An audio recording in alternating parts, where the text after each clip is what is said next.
Welcome to The Explainer. I want you to picture something for a second. Imagine the historical dawn breaking over the city of Medina.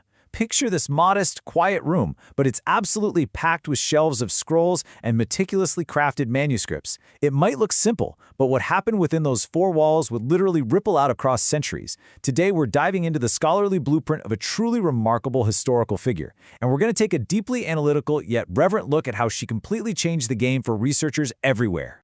Now that brings up a really fascinating question, one that immediately opens up this massive knowledge gap. Who exactly taught the generations of Muslims after the passing of the Prophet Muhammad, peace be upon him?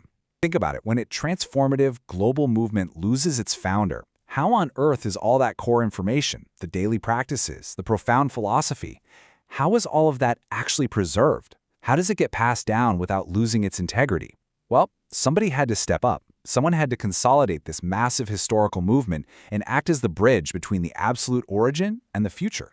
And the answer to that massive question? It's Aisha bint Abu Bakr.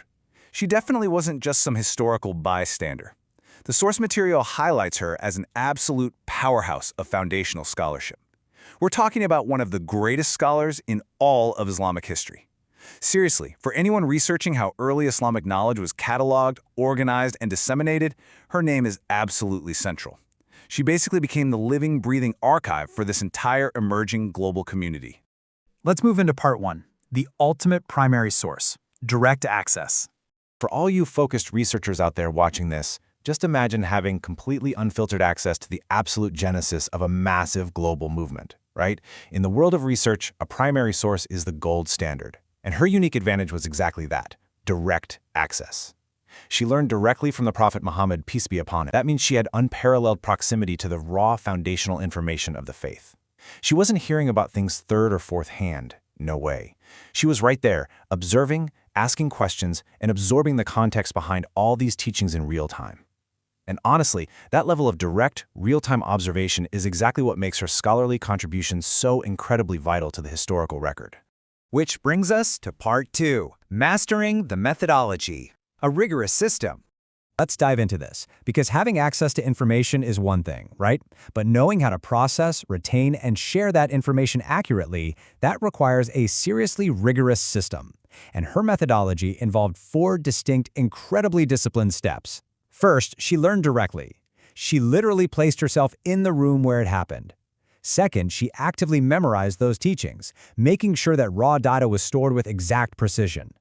Third, she developed a profound, deep understanding of the Qur'an, which basically gave her the overarching framework to contextualize everything she was memorizing. And finally, she narrated Hadith. This wasn't just casual observation. This was a highly disciplined, sequential scholarly process, specifically designed for preserving truth and transforming raw data into an enduring legacy. And that leads us to a pretty crucial definition. What exactly is a hadith? Well, in the context of her scholarship, hadith represents the verified narratives and the teachings of the Prophet, peace be upon him, which were meticulously preserved and transmitted by paramount scholars. And through her incredibly rigorous methodology, Aisha became one of the absolute greatest narrators and preservers of these accounts. She essentially established the baseline data points. These are the exact data points that future generations of scholars would rely heavily on just to understand the foundational practices of Islam. Moving right along to part three, an institute of one, central nexus. After gathering and verifying this immense body of knowledge, she obviously didn't just keep it to herself. Instead, she became the central nexus of knowledge distribution. She was effectively operating as a one-woman university for the early community. And this brilliantly illustrates her impact. Thousands, that is the sheer scale we are talking about here. According to historical texts, thousands of Muslims actually traveled to learn directly from her. Just imagine the logistics of that in the ancient world. No planes, no trains. It symbolizes this massive, rapid spread of knowledge. Picture countless students with ink pens and scrolls, meticulously writing down the data she provided, and then taking it all the way back to their own communities across the entire region. But to manage that many students, and honestly, that much information, you need some serious organization. You can't just wing it. She instituted a categorized curriculum. She took all this incredibly complex knowledge and broke it down into actionable, structured pillars: faith, worship, and daily life. She didn't just data dump onto her students, she provided a highly organized syllabus. Think about it. If a student had a question about theology, boom, it fell under faith. If it was about practical implementation, it was worship. If it was about interpersonal relations or how to treat your neighbor, it was daily life.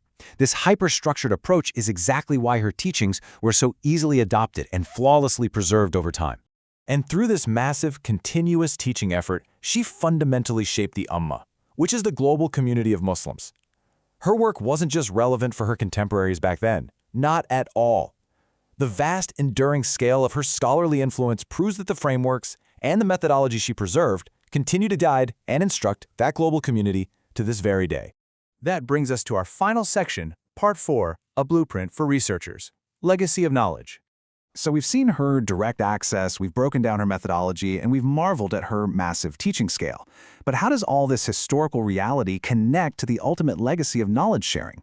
Well, for Aisha, the very act of seeking out scholarly data, organizing it, and sharing it wasn't just some dry academic exercise. It was directly intertwined with the greatest acts of worship. It literally elevates the role of the researcher and the teacher into something sacred. Preserving truth and educating others is presented here as the ultimate highest act of dedication. Which leads us to this profound quote, "Knowledge is a light that benefits every generation."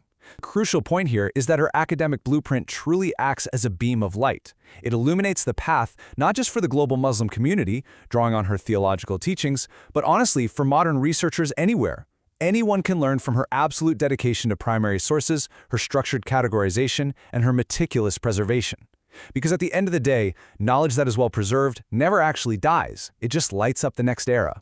Looking back at how one single individual managed to catalog and transmit so much foundational knowledge, we kind of have to stop and ask ourselves, how are you preserving the knowledge of your time for the generations to come? Right? Whether you are a dedicated researcher, a teacher, or simply a focused learner, how are you ensuring that the truths and the insights you discover today are accurately captured for tomorrow? It's a pretty powerful challenge, asking us to continue this incredible legacy of meticulous learning and sharing. Thank you so much for joining me for this explainer. Keep learning, keep structuring your knowledge, and I'll see you next time.